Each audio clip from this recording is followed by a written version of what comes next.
Hey friends. So it's officially fall and it is time for a tour of how it looks. It is not looking perfect. I have some cleaning to do, but before it gets worse than this, we've had a lot of rain.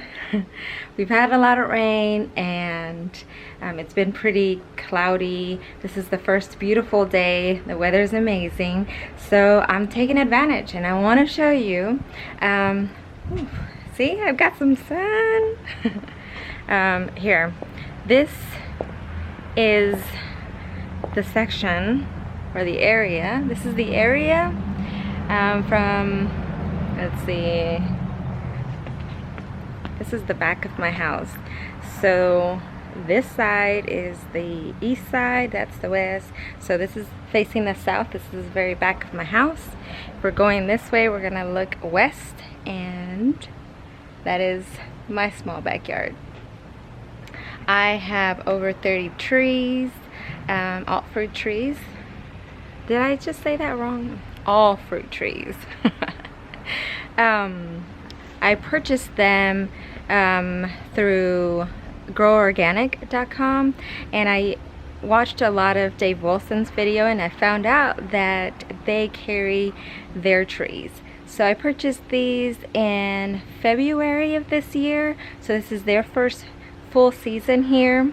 I've been very pleased with their performance, and if you look at my very first video, I show you I believe it's in April, their progress. They were all bare root trees except for the citrus. I didn't purchase the citrus trees through them. I purchased them through Costco, and these are evergreens. So these are two. This is the lemon tree, and this is the lime tree, and I have these in containers. You can tell those are from Lowe's. Anyways, groworganic.com, Dave Wilson trees. I watched a lot of his videos and I love them. Sorry if I'm moving the camera a lot. Thing is heavy. So I'll take you a tour. It goes all the way around and I'll show you what I have. Oh, and I just recently put some labels and I think they look quite cute. We'll see if they turn out well. Okay. Here is the pomegranate trees. I have two of them. I have the Eversweet and the Parfianca, and they're doing amazing. So I have trimmed these down. I want them to stay short. All of my trees, I will keep them a certain height. I'm not gonna let them grow very tall because I want to be able to reach everything. But over here, this is what I did to my labels. I put their actual name. The S means that these are standard trees. These both are harvest around September and October, and I even put the chill hours just in case I need that information. But they're doing so good. The Eversweet is kind of growing much quicker than the Parfianca, but I'm excited, and I believe these are 2 years old when I purchased them. So right now they're going on year 3, and I believe these will have a fruit in between 4 to 5 years. So maybe I'll get lucky next year, maybe not. So it'd be about 2 years before I see any fruit here. And then over here, this is a cluster of 4. I have peaches and nectarines. This was my troubled area, as you can tell.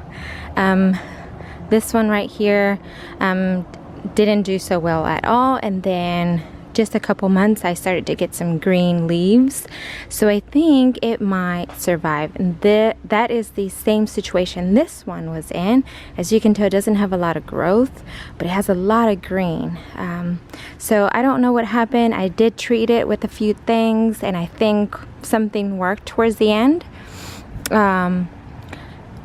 Precisely, this is an O. Henry peach. The SD means that it is a semi-dwarf. These are all semi-dwarf rootstock. I will get a harvest on these between August and September, July and August, June, July, and then just July. So from June through September, I will have a peach nectarine harvest. So that is the reason why I picked these varieties, so that I can have a harvest throughout the entire year. That is a Fantasia in the back, Fantasia nectarine. This is a O. Henry peach, Harco nectarine, and Eva's Pride. I didn't really prune these evenly because they were struggling. I wanted them to develop, and once I saw that they're getting a little bit better, I will do some heavily pruning in the winter, and I will show you guys how that works. This one in the back, which is my Eva's Fantasia. She is dropping leaves normally, so now it is the way all of these should have looked, but they're kind of delayed. I don't know how this will work. I might have to replace the O. Henry. I'm contemplating that because most of these branches are dead. So I don't know how that would work, but I'll keep you posted. But overall, I'm super happy. Oh, and I will tell you that I did selectively place these here because they bloom beautifully. That is my living room right there, and I wanted to see all pink here, and they do bloom very pink. This is what one looks like, and it's already faded, but it's super pink and they're beautiful. Okay, on this size is another cluster of 4, and if I didn't mention before, they are about 18 to 24 inches apart, and this is really my star. They've done so well, and I've pruned these a couple times, and this is pretty much the height that I want them, just a slight bit more to maybe have a little bit more privacy against the neighbor's house. And over here, so we have apricot, royal apricot. I don't know the name here. Maybe you guys will just prefer to read it. Harvest June, July. This is a tomcat. That's a June harvest. Emerald Butte plum. August through October. And then this one over here is a late Santa Rosa. Just August. So from June all the way to October, I can get a plum and apricot harvest. And I put these together because they're similar rootstock. These are all semi-dwarf trees. Over here, another cluster of 4. That is the idea with all these trees, and that's how I'm able to have a variety of trees. Oh, and in between, it's about 8 feet apart. I think those right there are about 6 feet apart. Let's see, over here I have one apple here. I wanted to purchase 4 apple trees. I had one existing, only one tree before I redid all of this backyard. This is a remodel of this year. If you look at my previous videos, I explain all of this, and I have before and after pictures. So all of this is fairly new this year. Everything in our backyard is new. And I had one Granny Smith tree, which is that one right there, and I wanted it to be the center of attention, and it just didn't make it. But I still wanted 4 apple trees, so I did place one of them over here.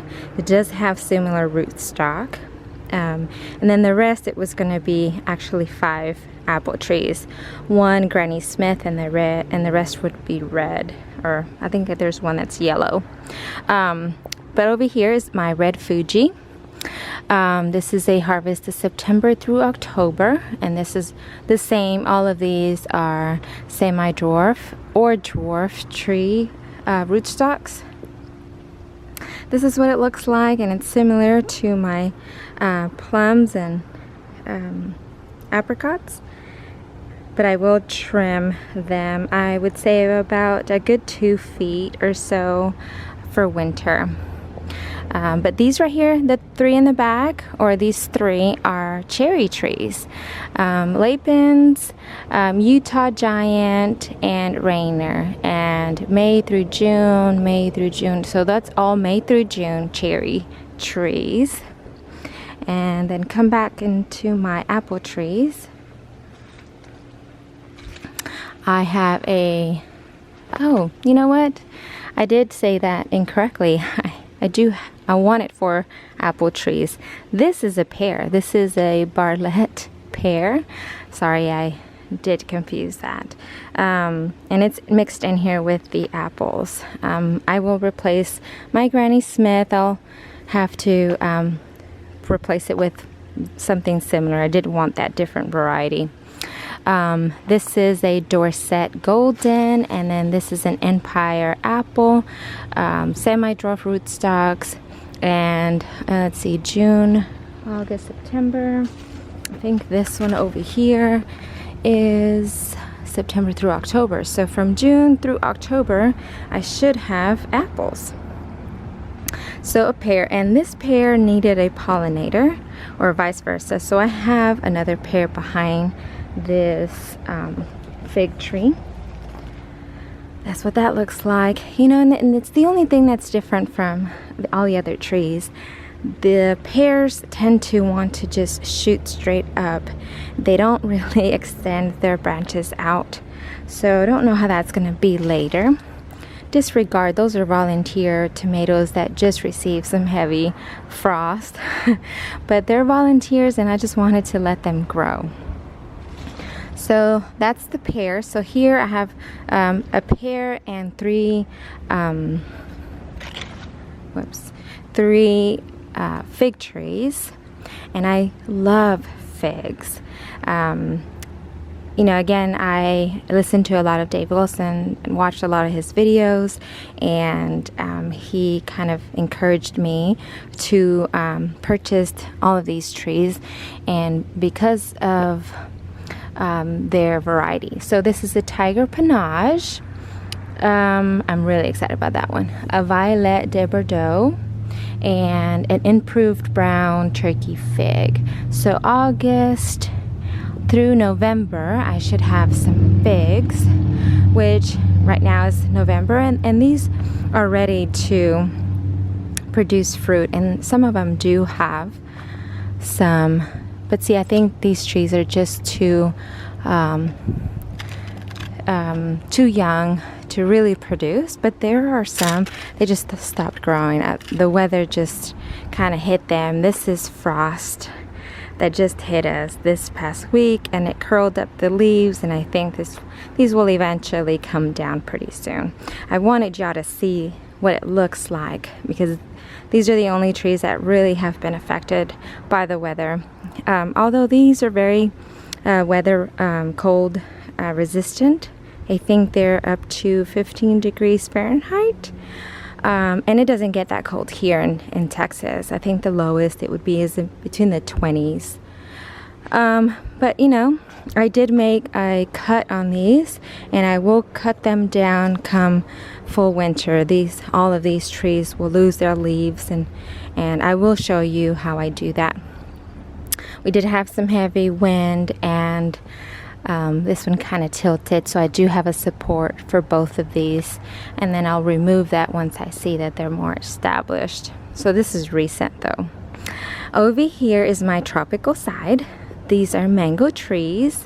This one actually had some frost issues here, which now I know I need to cover this one. I think our weather dropped to probably 28 degrees, and yeah, I didn't do so well. But if you look at the previous, well, my first video, and throughout, I think I have a couple of updates, this mango tree just didn't want to grow. It was just stunt. It had stunt growth. This is an, I haven't put a tag on this one, Malika mango. This is a June, July fruit tree.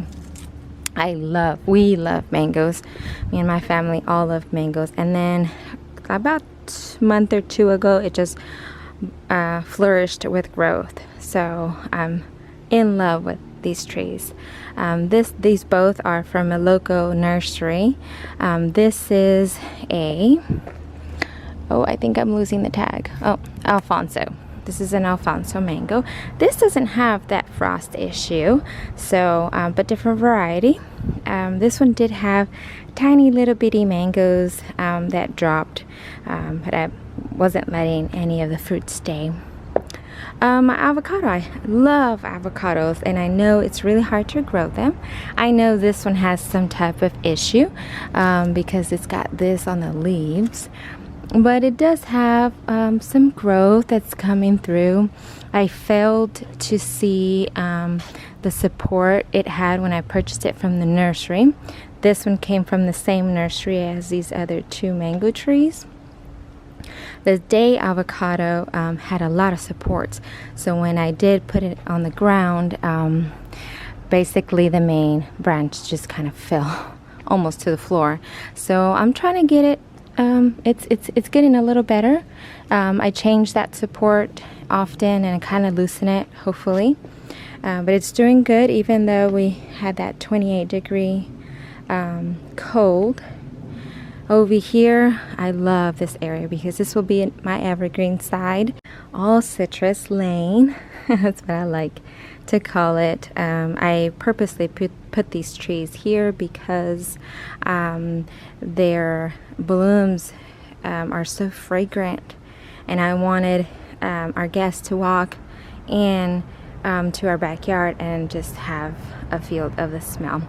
So some of these might be struggling because it's the first time that I put them on the ground, but I've been trying my best to keep them as healthy as can be. And we had some insects kind of take some of the leaves off, caterpillars, but she's hanging out. This is a page mandarin. These are all just cold hardy up to 30 degrees. I did not cover these when we hit 28 degrees, which is really just at night and in the morning, and then we have 40 to 50 degree weather. We don't really stay in that temperature, but I will cover these if we get that again. But they're doing good so far. So the mandarin is here. I have the blood orange. I'm super excited about this one because it finally has some growth. This is another one that had like a stunt growth, and then just a couple months ago, I just started getting some new leaves. This one is my star. Just kind of really love the area. My tangerine. This is Dancy tangerine. And then over here, I have the Hamlin sweet orange and my grapefruit. And really, this is the only one that I've allowed a fruit to stay just because I've been anxious. So I do have a grapefruit here, and it's quite large. It's gorgeous. It's beautiful. It's been there for quite some time, and I'm just letting it grow. But that is it. This is my fall update. I wanted y'all to see because I think we're gonna have some leaves drop pretty soon. This one is starting to drop, and I wanted you guys to see right before. Alright, so thanks for watching, and keep out in the lookout because I have that watermelon that I've waited forever to harvest. That's a volunteer, so I believe tomorrow I will record a video of harvesting that watermelon and see what it is. I have no idea, and I've done anything to it, and it's getting pretty cold, so I think it's time. The vine is still pretty stuck on there, so I don't know if it will be any good, but I'll share that with you. So thanks for sticking around, and I will keep you updated soon. Have a great day. Thanks for watching.